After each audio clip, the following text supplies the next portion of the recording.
Men become richer after divorce. Male incomes rise by a third after a split, while women are worse off and can struggle for years. Welcome to my channel. My name is Shakaama. Divorce makes men, and particularly fathers, significantly richer. When the father separates from the mother of his children, according to new research, his available income increases by around one-third. Women, in contrast, suffer severe financial penalties. Regardless of whether she has children, the average woman's income falls by more than a fifth and remains low for many years.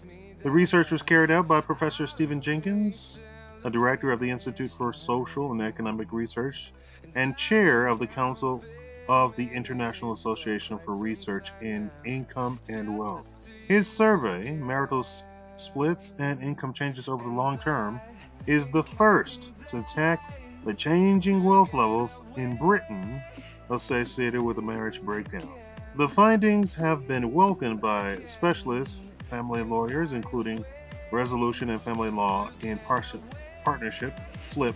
Quote, the general belief that men get fleeced by the divorce while women get richer and live off the proceeds has been long been due for exposure as a pernicious myth, said Ruth Smallcombe, a family consultant at FLIP. In reality, women often suffer economic hardship when they divorce. In addition, the resentment caused by an unfair financial settlement has many knock-on effects, damaging ongoing relationships with former spouses and a woman's ability to move on with her life. Jenkins' research found that the income of separating husbands rise immediately and continuously in the years following a marital split. The difference between the sexes are stark, he said, but this is not so much a gender thing as a parent thing. The key differences are not between men and women, but between fathers and mothers. He found that when a male leaves a childless marriage, his income immediately rises by 25%. Women, however, suffer a sharp fall in income. Their financial position rarely changes pre-split levels.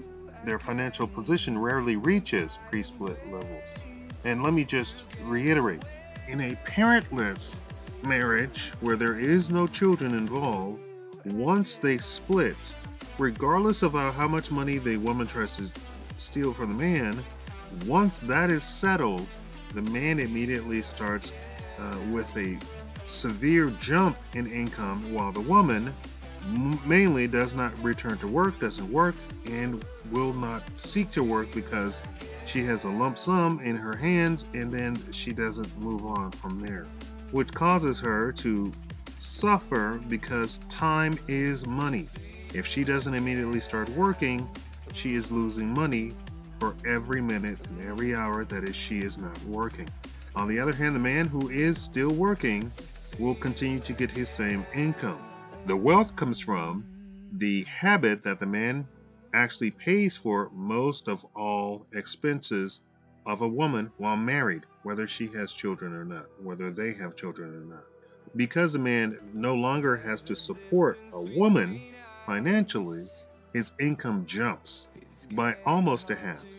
Jenkins combined data from 14 British household panel surveys over 1991 to 2004 with the findings from 5 European surveys. Recalculating the result using the formula by which the government measures poverty, he established new per capita incomes. Jenkins found that the positive effect on men's financial is so significant that divorce can even lift them out of poverty, while women are far more likely to be plunged into poverty. Separated women have a poverty rate of 27%, almost 3 times that of their former husbands. Maintenance paid by former partners also has little impact, said Jenkins, as just 31% of separated mothers receive payment from the father of their children. Quote, there are only 2 factors that have an impact on a woman's financial position post-relationship breakdown, said Jenkins. The percentage changes in income is less if they have worked beforehand and continued working afterwards, which is exactly what I just said. The impact is also reduced if they start working after relationship breakdown. There's also a potential positive impact if she remarries, he's added, although the impact is a small one. Just to reiterate, if the woman gets remarried and then a new man then takes on financial responsibility of paying for her, then and only then will she see anything as far as her personal poverty increasing or decreasing, however you look at it. So it just reiterates that it is the man that takes care of the woman financially. This is why there is a general consensus that marriage for men is not a good deal. No matter how much a woman makes, no matter what she does, her money is hers in a relationship. And the man actually pays for everything in the marriage, even including when they have children. So it just simply solidifies, it puts in stone scientifically that men are paying for women, even when the woman is working. A new study in the United States stated that even though we have women's equal rights and all of their liberties and such and so forth and so on, in a marriage, the man pays for everything and the woman uses her income to buy herself stuff, including cars, including even if she buys a car, that he pays for her insurance and her car upkeep, although she is not contributing to the marriage. The position can be reversed if a separated man has more children with a new partner while paying maintenance to his first family. The only way to level the playing field is to make men and women more alike in terms of roles in the family and in the labor market. Quote, until these fundamental issues change, these realities will remain essentially unchanged, he said. Meaning, a woman has to work and has to contribute to the marriage.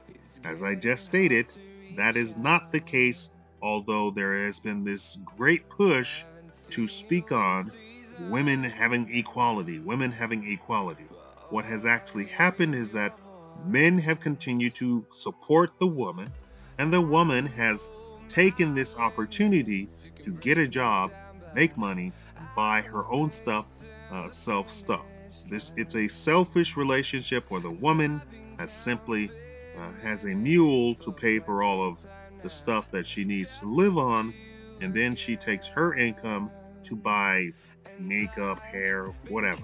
Professor John Ermish, author of An Economic Analysis of the Family and Lone Parenthood, an economic analysis, agreed that women are disproportionately penalized following relationship breakdowns, but said that the margin of unfairness is gradually reducing.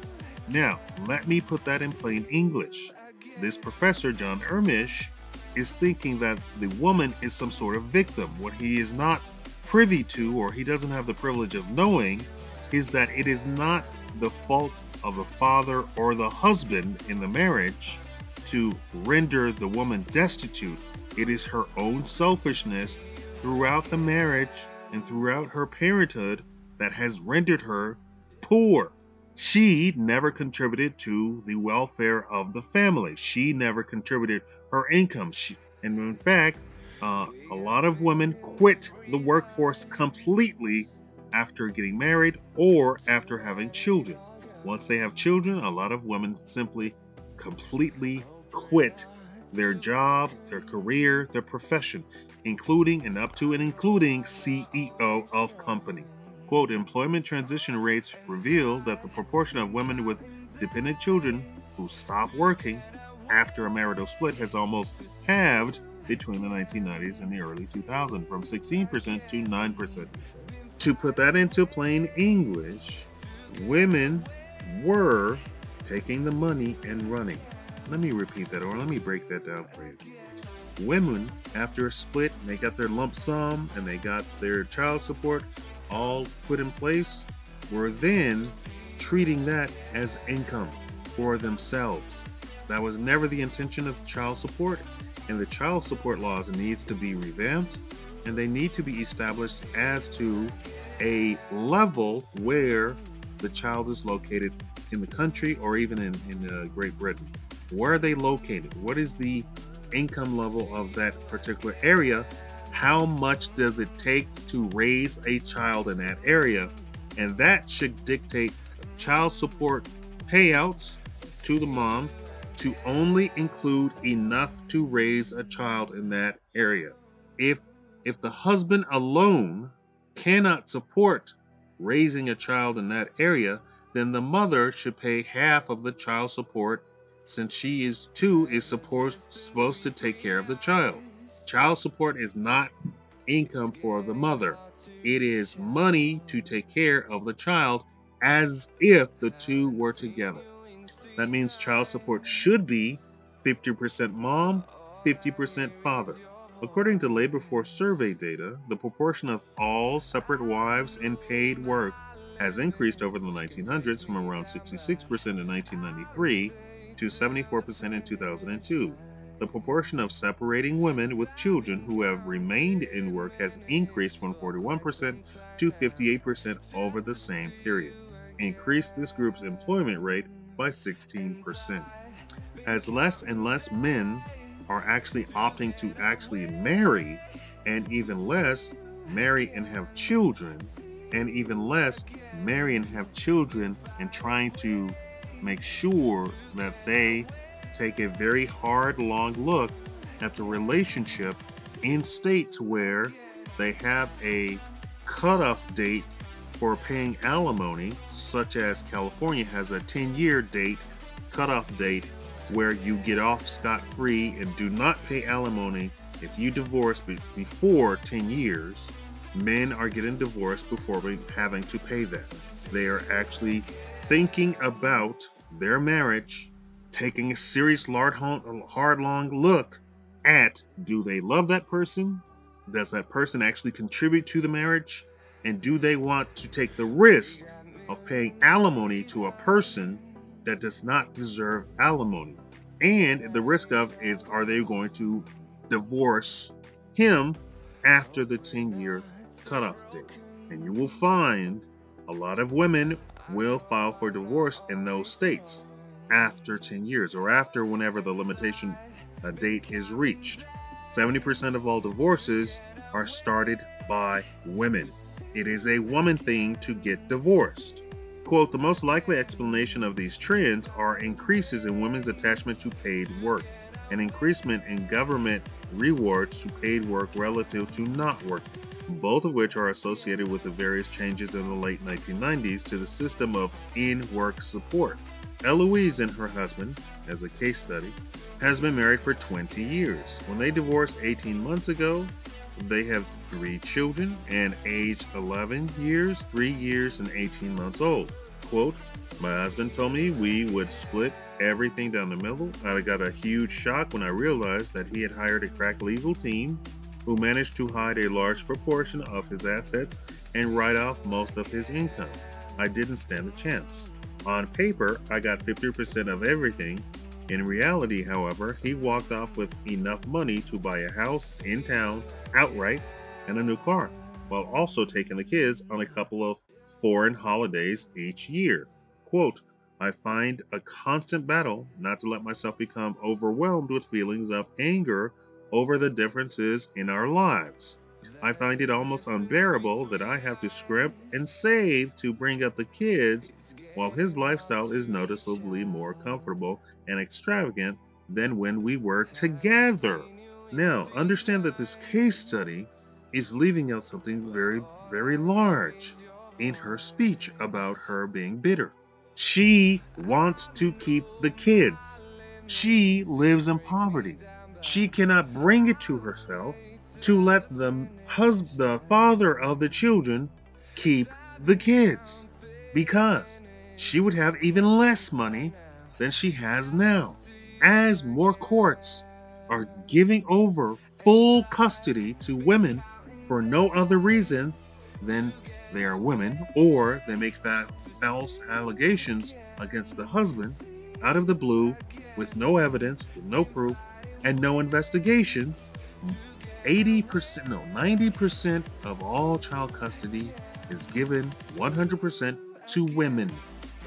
It is a rare case that a man gets custody of his own children. Almost half of all marriages in England and Wales will end in divorce. I have not looked at these numbers myself. I am going off of stated numbers by the media. At least one child under 16 is affected in 53% of all cases, with nearly 2/3 of them being under 11. Since 1997, average age of divorce has risen from 40.2 years old to 43.7 years for men, and from 37.7 to 41.2 years of age for women, partly due to the rise in age at marriage. The highest rate of divorce is among men and women in their late 20s. You can find all of that data under statistics.gov.uk. The conclusion: due to the selfish nature of women, they find themselves opting for divorce far more than men for whatever reason, and the media keeps telling women that they will be rich, they'll get half. Well, from my experience, women have zero knowledge of money, which is to be expected. The general public has no knowledge of money, no knowledge of finances, no knowledge of bills and all other things. This is not a statement of condemnation, this is a statement of fact. As I said, women get jobs, get their career, get their money, and they spend it on themselves. Even when the household has many children, even when the husband has to struggle or pick up better and better jobs, add more and more pressure from the job, he has to pay all of the bills. With this mantra of you're going to get so much money from your husband, blah, blah, blah, blah, blah, from lawyers, from the media, from movies, from commercials, women never stop to think, when we divide up everything, he's still going to have his fantastic job. And worse, women quit working when they have a divorce with children. So now their children become poor and they become poor. The man does not quit his job. He keeps his job. Now he doesn't have to pay for her car insurance. Although I've heard horror stories where the ex-husband has to pay for all of her expenses, including insurance on the house, insurance on the car, her medical bills, her debts. I mean, that's horror story supreme. Divorce law needs to be rewritten so that it is in fact split right down the middle. If the wife did not contribute anything to the household income, she should not get anything afterwards. She was literally living off of the man, and we should not try and encourage that after the divorce, which is what alimony is.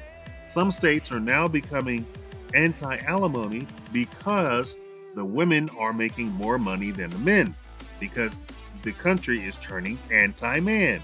The more anti-man the country becomes, the more and more frequent is going to be that upon divorce that these women are instituting, they are going to have to pay alimony to the man.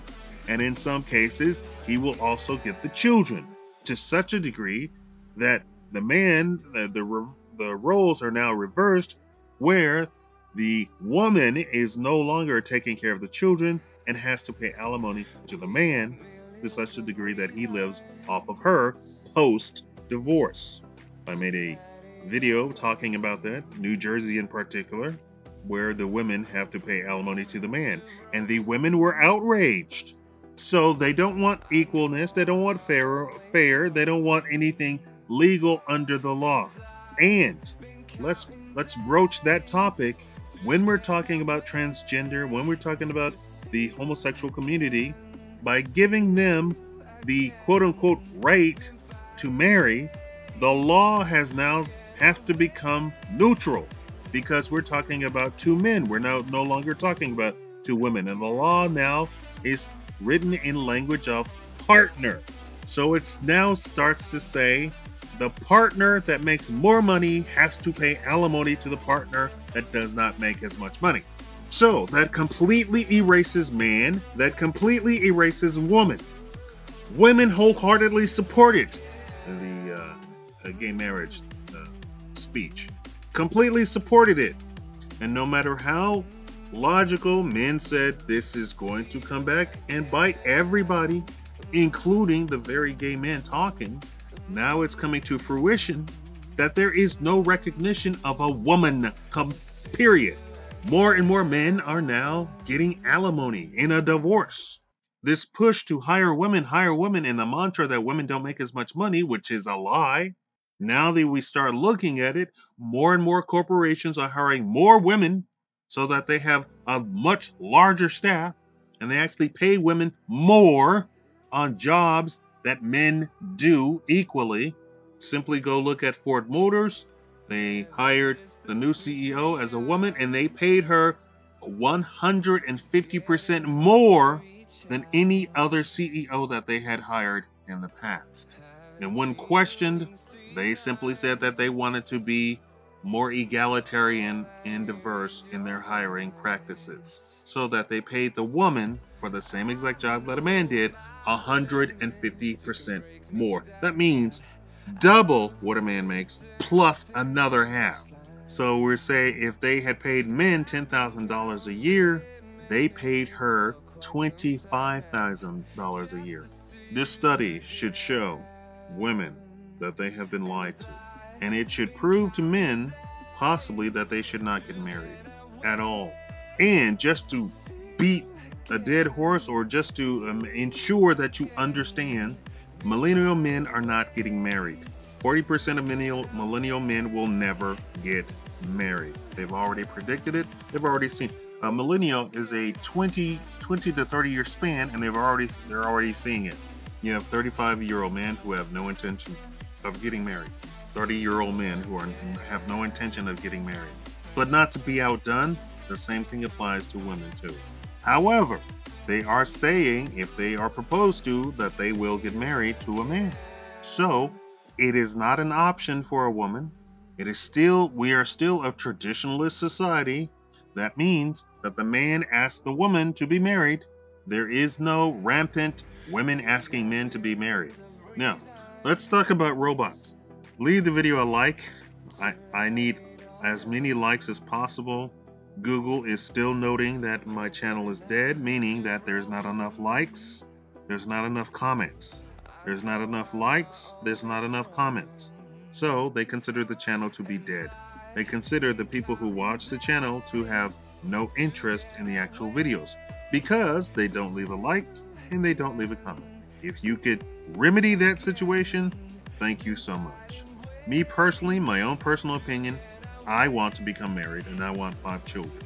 And if she gives me any trouble at all, it will not be pretty. She will wish that she had never laid eyes upon me, because I don't play the divorce game. Thank you so much.